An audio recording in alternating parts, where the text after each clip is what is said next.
દાહોદ જિલ્લામાં પણ વાતાવરણમાં પલટો જોવા મળી રહ્યો છે। દાહોદ શહેર સહિત આસપાસ વાદળછાયું વાતાવરણ છવાયેલું જોવા મળી રહ્યું છે।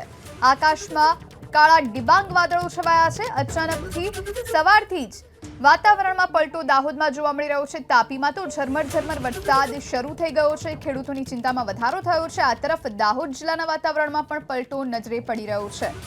દાહોદ શહેર સહિત આસપાસ વાદળછાયું વાતાવરણ નજરે પડી રહ્યું છે। આકાશમાં કાળા ડિબાંગ વાદળો છવાયા છે, જેના કારણે ખેડૂતોની ચિંતામાં વધારો જોવા મળી રહ્યો છે। એક તરફ ગરમીની શરૂઆત માર્ચ મહિનો હજુ પૂર્ણતાના આરે છે, ત્યારે પહેલા જ વાતાવરણમાં પલટો આવતા ખેડૂતોની ચિંતામાં વધારો નજરે પડી રહ્યો છે।